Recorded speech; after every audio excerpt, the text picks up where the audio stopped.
No one expected the war to start with a whisper. But that's exactly how it began. A soft signal caught by an old deep space satellite, transmitting strange clicks and pulses. Earth's top scientists gathered, confused by its pattern. Some believed it was just space noise. Others knew better.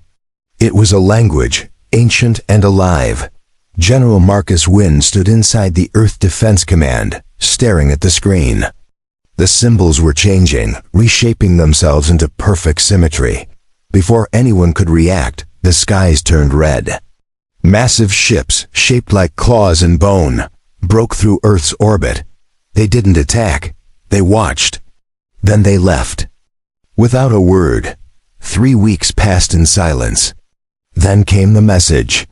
It didn't threaten Earth. It warned Earth.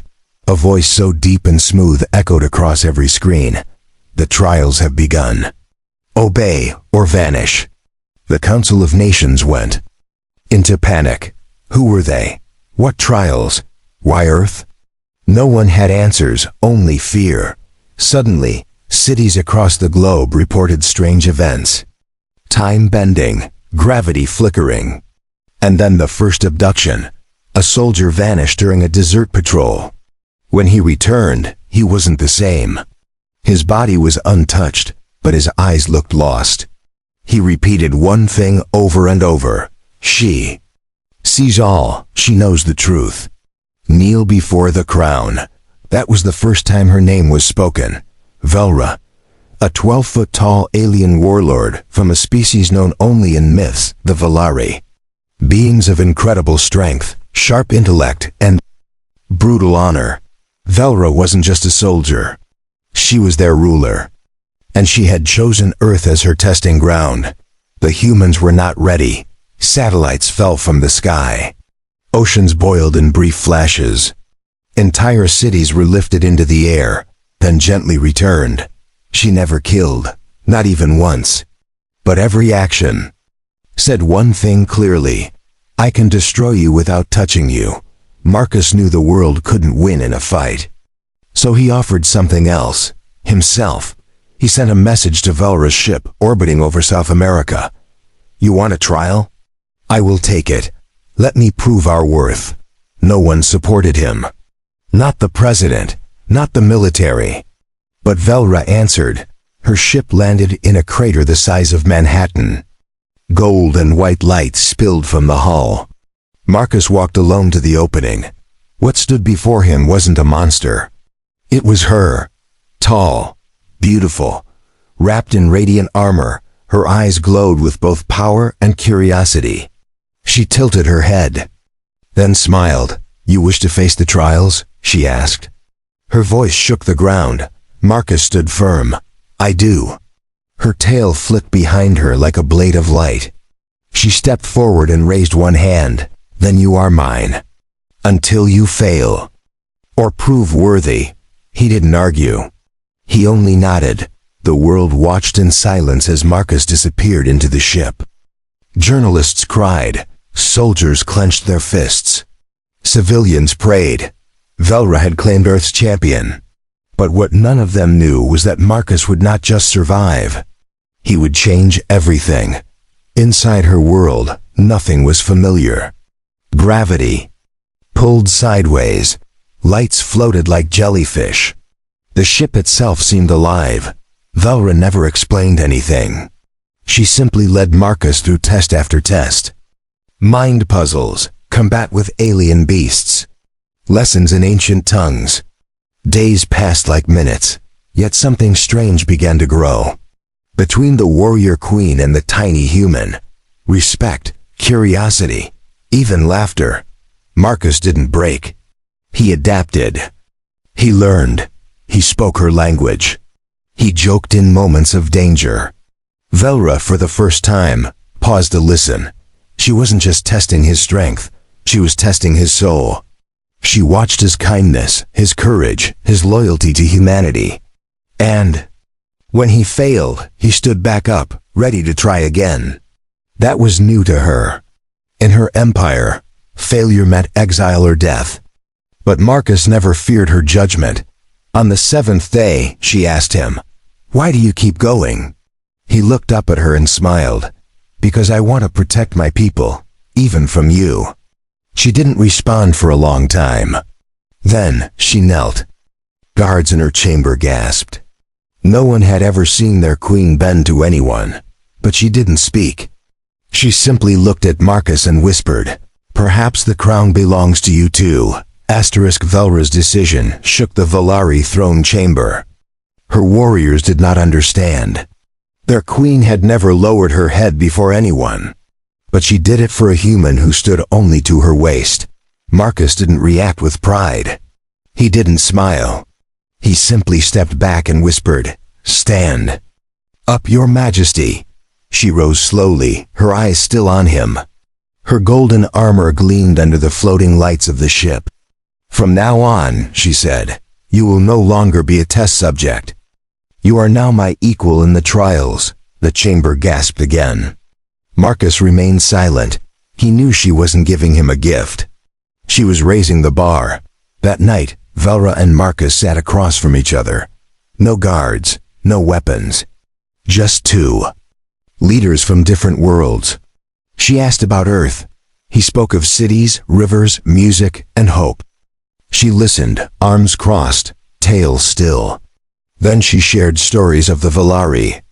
A people bred for power, ruled by law, punished for weakness. "You must understand," she said. "Respect is not given. It is taken." Marcus leaned forward, elbows on the table. "Then let me earn it." She stared at him for a moment. Then she nodded once. In the days that followed, Marcus was taken to the arena of command, a floating platform above clouds of plasma storms. There, champions of different species clashed not for sport, but for leadership. If Marcus wanted to influence the future of Earth, he would need to win a place among them. His first opponent was a creature 3 times his size with 4 arms and armor of bone. Marcus had no advanced weapons. Only his fists, instincts, and the training Velrah had given him. He dodged, he weaved. He struck with purpose. And in the final moment, he used the enemy's weight against it. The crowd went silent when the creature fell. Velrah watched from her throne, her tail flicking slightly. She didn't cheer. She didn't smile, but she nodded once. The second trial began the next day. This time, Marcus faced a test of mind. He was placed inside a simulation chamber that projected his greatest fears. He saw Earth in flames. He saw Velrah's face turning away. He saw failure, but he walked forward through the illusions. Every step was heavy, but he didn't stop. At the end of the trial, he found himself in a white room. Velrah was waiting. "You understand fear," she said, "and you still move forward. That is rare among warriors." She took Marcus to the Hall of Wisdom. There, he was shown the ancient laws of the Valari Empire. Stone tablets taller than him glowed with blue energy. Velrah spoke their language, then asked Marcus to repeat each law aloud.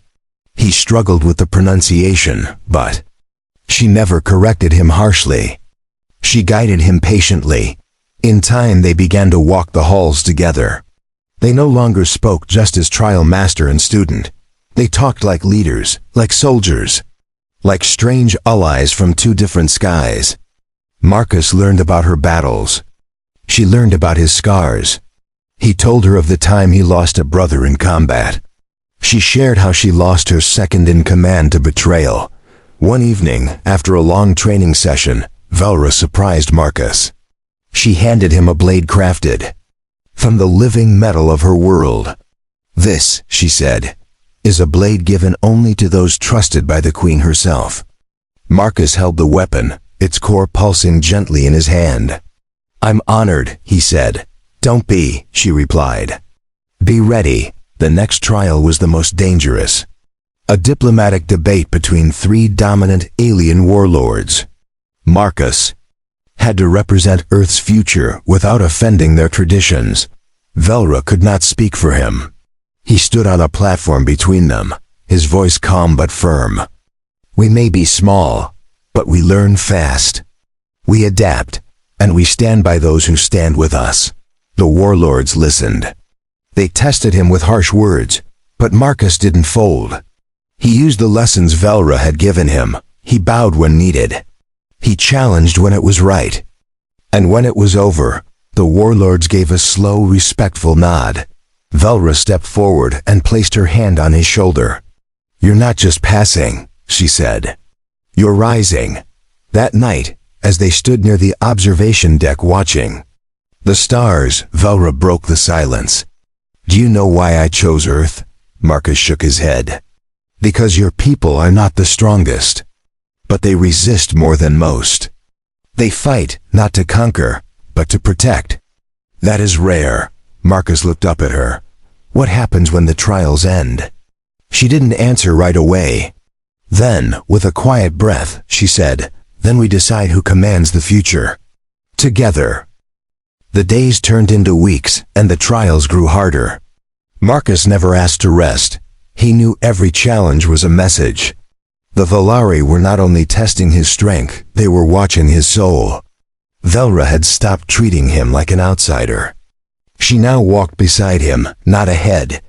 Inside the Chamber of Echoes, the next trial began. It was a test of truth. A massive room filled with shifting walls and glowing crystals that replayed memories. Marcus walked into the center. The walls came alive. His mother's voice echoed. His failures replayed. His worst decision appeared again and again. But he didn't turn away. Velrah observed from above, her expression unreadable. When Marcus exited the chamber, his breathing was heavy, his face pale. "It hurt," he said quietly. She stepped down and placed her hand on his shoulder. "Truth always does. But now you are clean." Soon after, the two were summoned to the circle of speakers, where the Valari High Council awaited them. The council consisted of 8 ancient beings, tall and wise, their skin like stone and stars. They questioned Marcus without mercy. "What do you seek from us?" One of them asked. Marcus stood tall. "I don't seek anything. I offer something. Humanity. We can be allies, not threats, not slaves." One council member laughed. Another growled.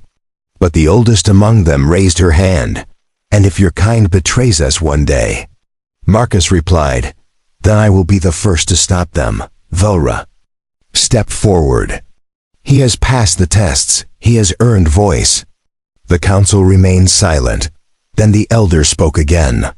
"He may speak at the next gathering of fates, but if he fails, his world loses the right to stand among us." Marcus bowed his head. Without fear. Later, inside Velrah's quarters, the air was quiet. Stars outside the window drifted slowly. Marcus stood near a glowing map of the galaxy. "You believe in me more than your own people," he said. Velrah turned to him, her long hair reflecting light like silk. "Because I see your fire. It is stronger than many of my own." There was a pause. Then she added, "If this was a Valari trial, you would already be a commander." Marcus smiled. "Then maybe it's time your people learned something new." Velrah looked at him for a long time. Her voice lowered. "Perhaps they already are." The day of the gathering came. Dozens of species sent their champions.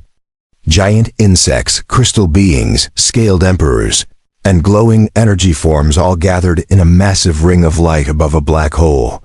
Marcus and Velrah stood at the edge, side by side. No guards, no armies. Just words. Each race had 5 minutes to speak. Most demanded power. Others promised trade. Some made threats. Then it was Marcus's turn. He walked slowly to the center, looked at the stars above, then faced the circle. "I come from a world that bleeds. But we rise, we do not beg, we protect. And if you allow us, we will protect others too." Silence followed. Then one of the warlords stood. "You are small, yet you speak like a giant." Marcus nodded. "Then maybe size isn't what makes a leader." The words struck something in the hearts of many. The oldest member of the council stood. "You have earned the right to stand." Earth will be placed under trial alliance. Velrah closed her eyes for a second. Then she opened them and smiled. You did it, Marcus shook his head. We did. The gathering ended, but a new question was rising among the other races. Why did Velrah care so deeply for a human? Why did she not take the crown herself? Rumors spread. Back on the ship, Velrah walked with Marcus through the Hall of Wind. You've become more than a trial candidate, she said. You've become a symbol. Marcus replied, I never wanted that. I just wanted peace. She stopped walking and looked down at him. And symbols rarely choose themselves. They are chosen by others. The bond between them had shifted. It was no longer duty or curiosity, it was trust. When they sparred, she no longer held back. When they spoke, it was no longer guarded. When they stood in silence, it felt like understanding, not distance. One evening, as the ship floated above the gas clouds of a giant planet, Velrah gave Marcus a small pendant carved from living crystal. Wear this during the last trial. It is not protection, it is memory. Marcus accepted it without asking what it meant.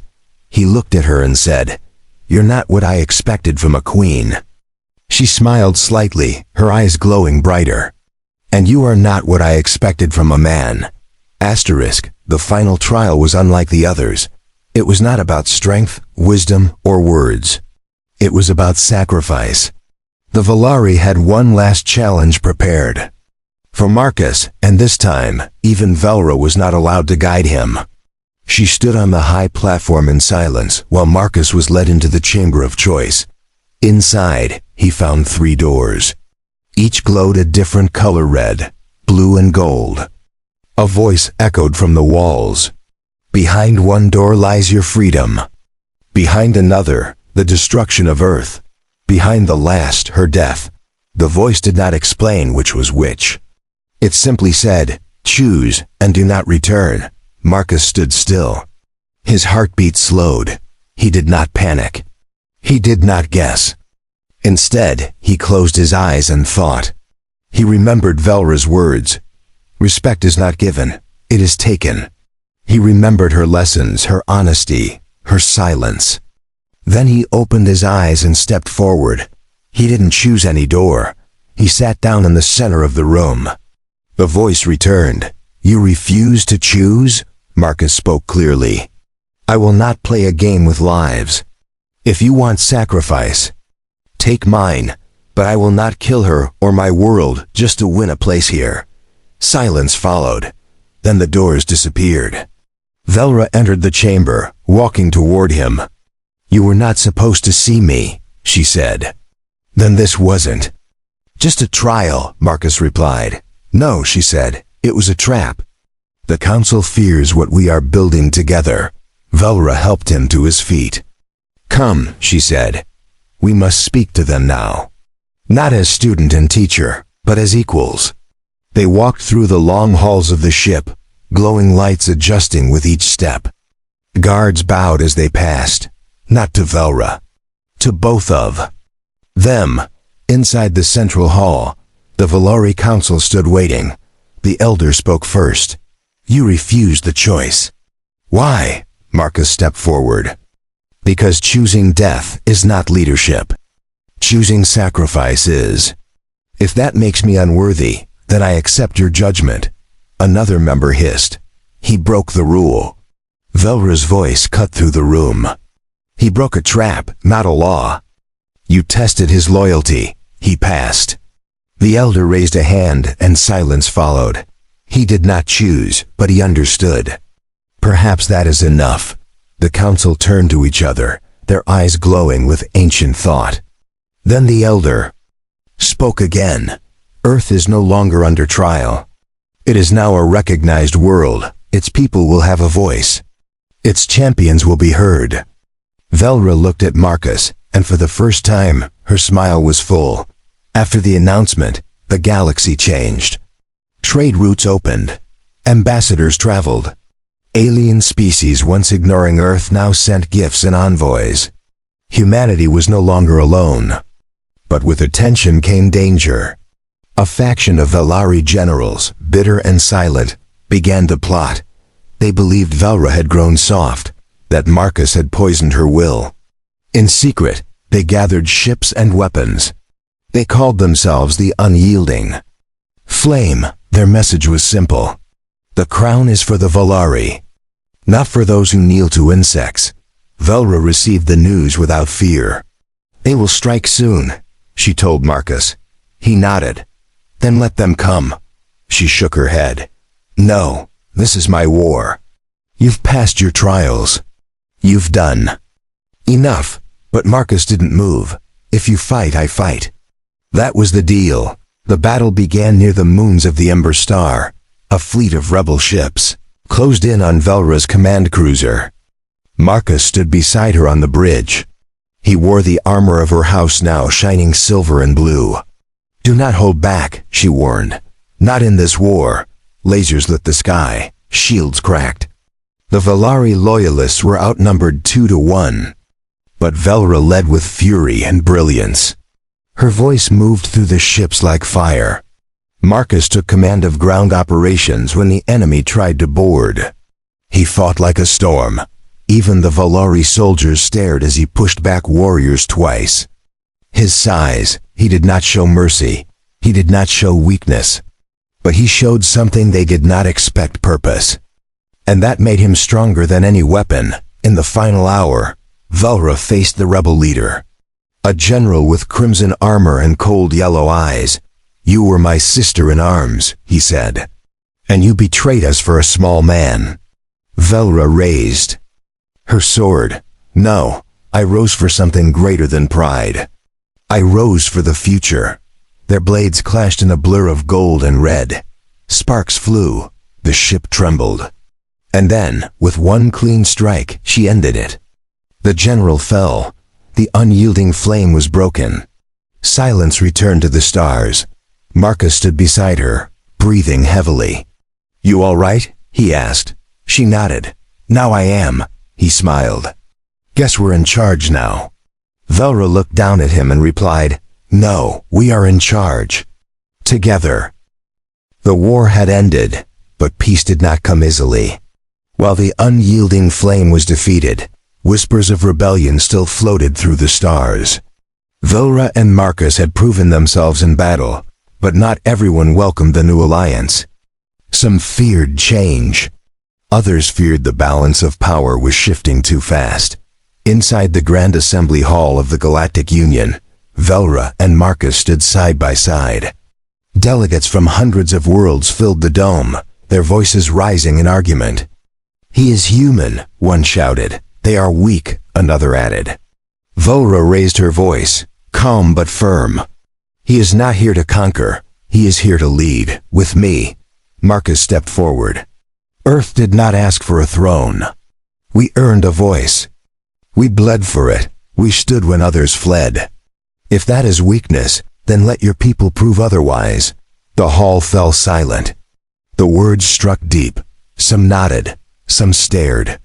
But none could argue the truth. That night, Velrah walked alone through the gardens of her capital ship. Marcus followed silently, his thoughts heavy. You should rest, she said. Your voice today was strong. Marcus stopped beside her. But was it enough? She turned her gaze to the stars. Change never begins with enough. It begins with one. The bond between them had deepened. It was more than respect. It was trust built in trials, sharpened in fire. They no longer needed orders or speeches. A look, a gesture, a pause. They understood each other without words. Others noticed it too. Whispers turned into stories. Some called Marcus the Starbound Knight. Others called him the Queen's Blade. But he rejected all titles. He wore only the pendant Velrah had given him. I'm not your king, he once told a Valari guard. I'm her ally. That's enough. Trouble returned when an unknown signal struck a Valari colony on the edge of controlled space. The outpost was found empty, not destroyed, not damaged. Just abandoned. Ships left running, meals half-eaten. No signs of violence. Just silence. Velrah and Marcus were the first to investigate. As they stepped onto the cold metal floor of the colony, the lights flickered. Doors opened without sound. Every screen flashed the same symbol, a spiral surrounded by fire. Velrah narrowed her eyes. It is them, the Void Kin. The Void Kin were legends. Ancient enemies of the Valari, thought to be extinct. They were not conquerors. They were erasers. Their goal was not to rule, but to remove. Entire planets, cultures, memory itself. They left nothing behind. Only silence. Marcus studied the symbol. Why now? Velrah answered. Because they see our unity. And they fear it. The two returned to the Union and called an emergency gathering. We are no longer fighting among ourselves, Velrah declared. Now we face something that does not care who leads. It only seeks to end. Many races hesitated. Old enemies refused to stand together. Some doubted the Void Kin still existed. Marcus stood before them and said, "You can question our warnings. But when your skies go dark, remember we offered you light." Preparations for war began. Velrah formed the Alliance Guard, a combined force of humans, Valari, and other species willing to resist. Marcus was given command of the first special unit, small, mobile, and fast. Their mission was simple. Search, confirm, and respond. During one mission, his team found a drifting ship filled with holograms, replaying the last moments of a vanished colony. Voices screamed, then vanished mid-sentence.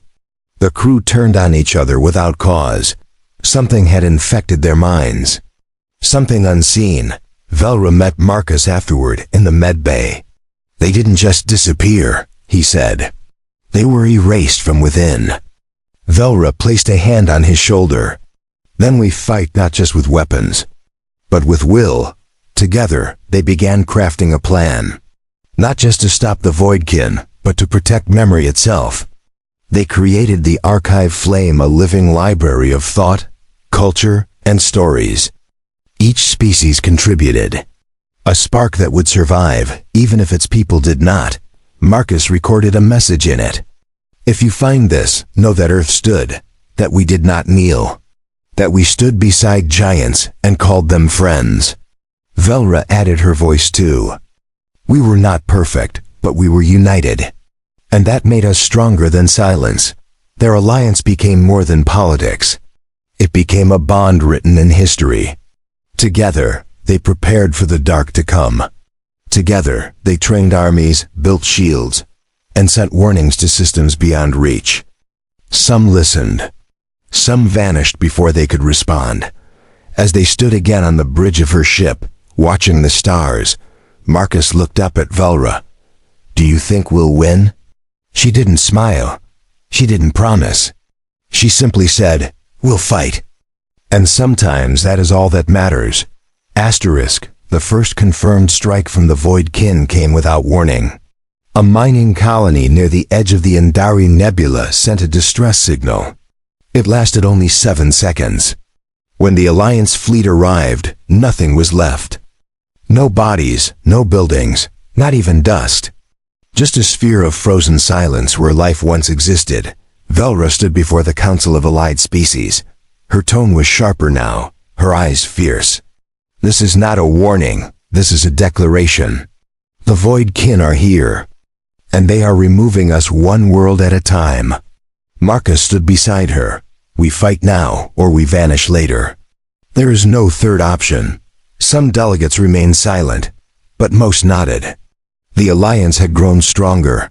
What started as a political bond between Earth and the Valari was now a military coalition of over 50 worlds. Ships were built, fleets were assigned, defensive barriers placed across critical sectors. Marcus led a unit of mixed soldiers, Valari, humans, and others who believed in the cause. Their trust in each other had grown. They trained together. They bled together. They laughed between battles. They became more than soldiers. They became brothers and sisters of fire. During a scouting mission in Sector 11, his team encountered a strange pulse. It disabled their navigation systems and drained their power cores. Within minutes, A dark structure appeared before them, a floating mass shaped like a twisted cage.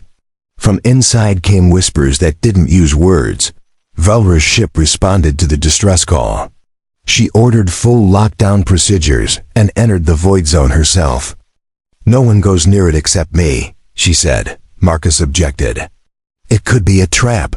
She stared at him, unwavering. "That's why I go. Because I won't let them take you." She entered the structure in a single pilot craft. Hours passed. Then the structure vanished.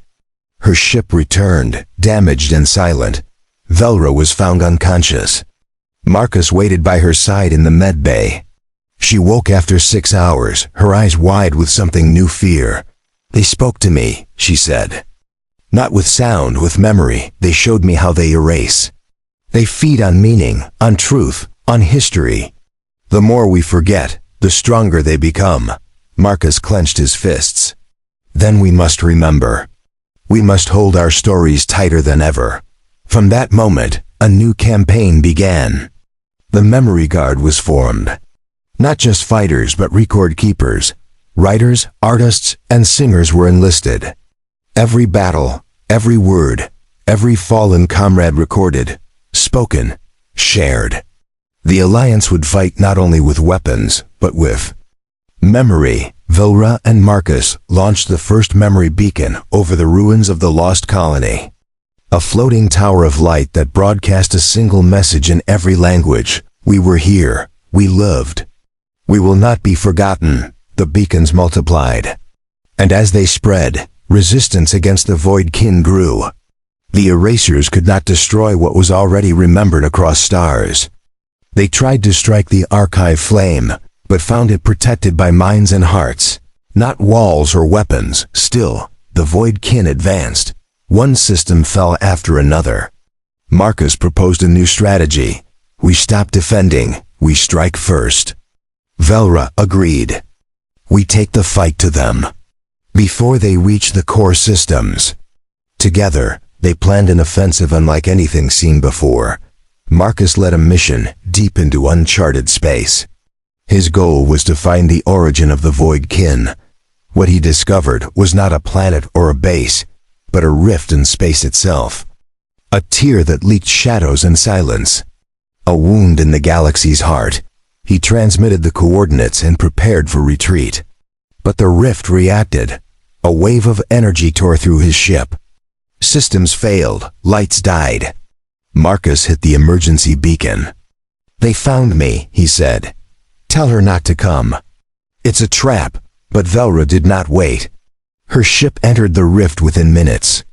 Against every order, against every risk, she crossed the line. Her fleet followed.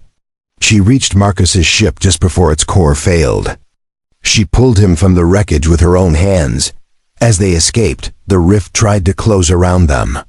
Her ship's engines overloaded. The crew screamed for orders. Velrah gave only one. "Get him out." She stayed at the controls. Marcus protested, but she locked the command deck and smiled through the screen. "You taught me to protect those who matter. Let me do the same." At the last second, the emergency thrusters fired. The ship tore free from the rift and entered normal space. Velrah was unconscious, but alive. The ship burned, but it held together. The message was clear. The enemy was no longer legend. The war had begun in full. Velrah's recovery was slow but steady. Her body had endured the energy wave inside the rift, but her mind was not untouched. Nightmares came in flashes. Voices in forgotten languages echoed in her sleep.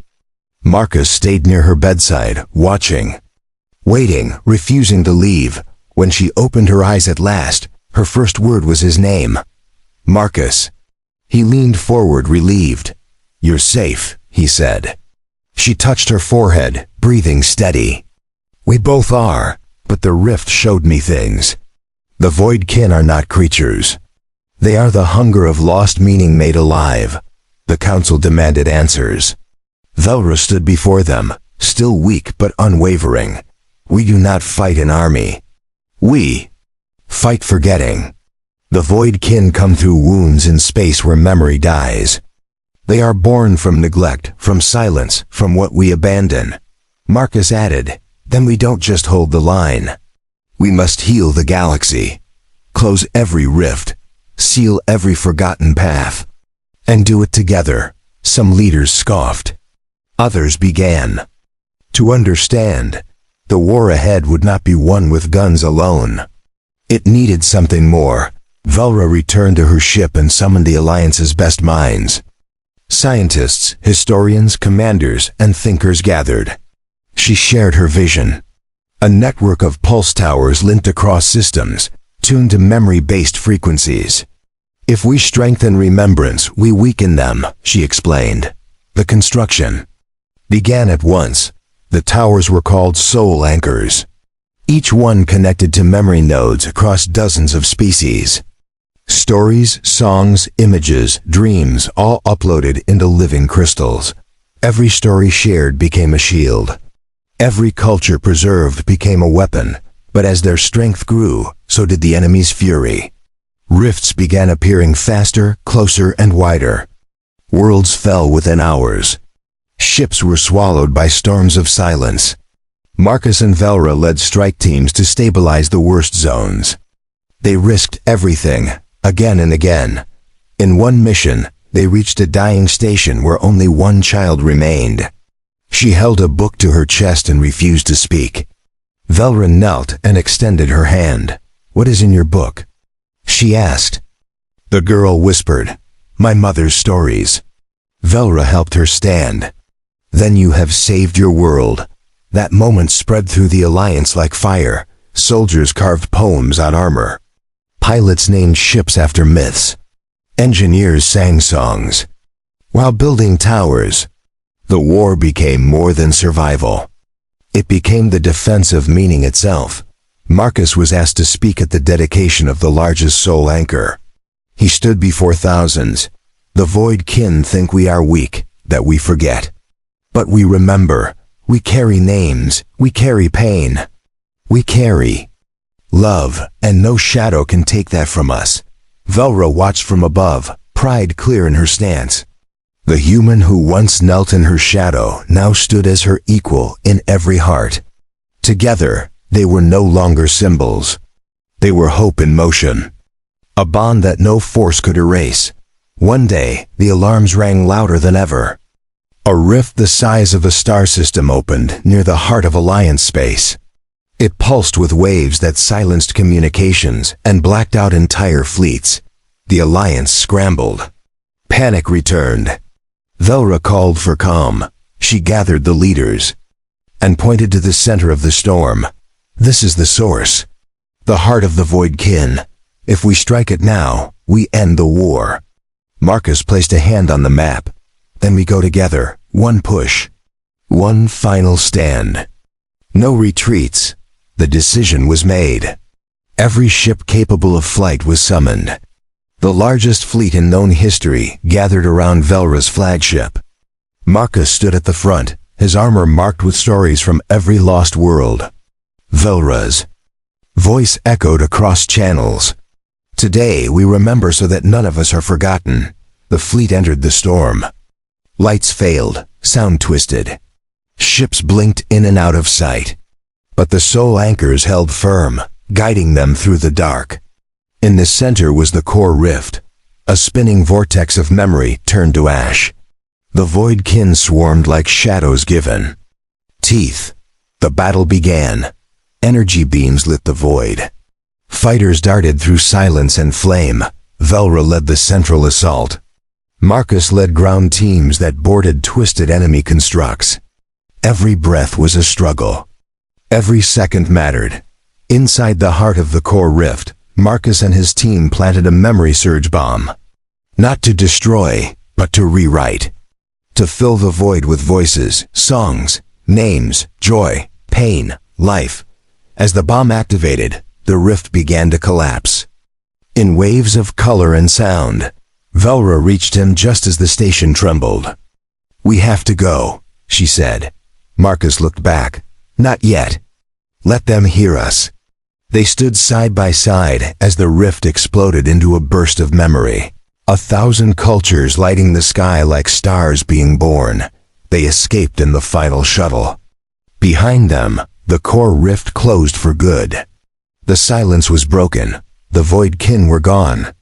Not destroyed by force, but by meaning, by memory, by the refusal to forget. The war was over, but its mark remained across the stars. Entire systems still bore scars of silence. Lost colonies were being rebuilt. Children who once hid from shadows now played under starlight. The galaxy was healing, but it would never be the same. Velrah stood on the balcony of the Alliance Citadel, her golden armor replaced with a flowing white robe. She watched transports come and go, filled with people from every known world. The scent of new air and growing trees filled the breeze. Below her, flags of many species waved side by side. Marcus approached from behind, wearing a long dark coat marked with the crest of Earth and the Valari. He carried no weapon. He needed none now. Velrah turned as he reached her, her face calm and proud. "You came back," she said. He nodded. "You knew I would." They walked the halls together in silence for a while. Everywhere they passed, people stopped and stared with respect. Some bowed. Some smiled. Others simply watched in quiet admiration. The two had become more than leaders. They were living history. Inside the Hall of Records, Marcus placed a crystal on a pedestal. It glowed softly. "This is the final entry," he said. "Every name from every fallen world. Every song. Every line. No one will be forgotten." Velrah placed her hand over his. "Because you remembered, the Galactic Council held a final gathering to declare the war officially ended." Velrah stood before them, tall and unshaken. "We fought not for land or gold. We fought to remember who we are.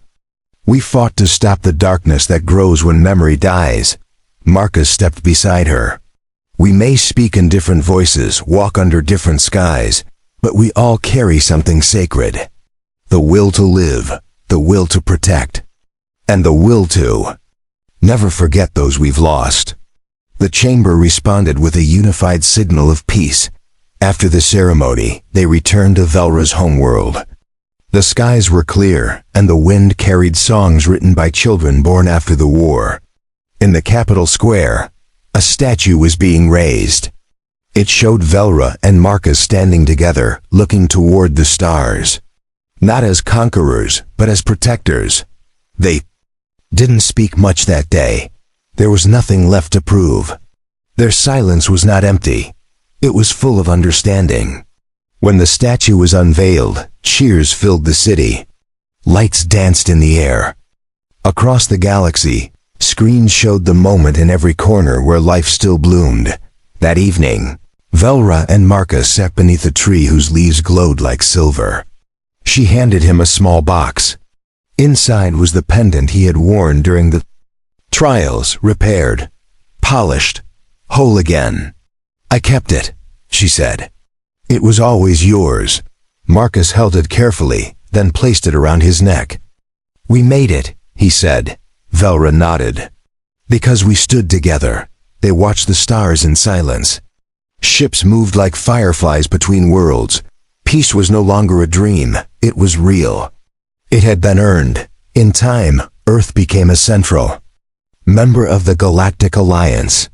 Humans worked side by side with Valari scientists, teachers, and builders. A school was built on the moon, where children of all species learned history from both sides of the war. Velrah visited often. Marcus took a quieter path. He led a team of explorers into deep space, mapping lost worlds, listening to forgotten songs, and bringing stories back to the archive flame. He never asked for titles. He never accepted praise.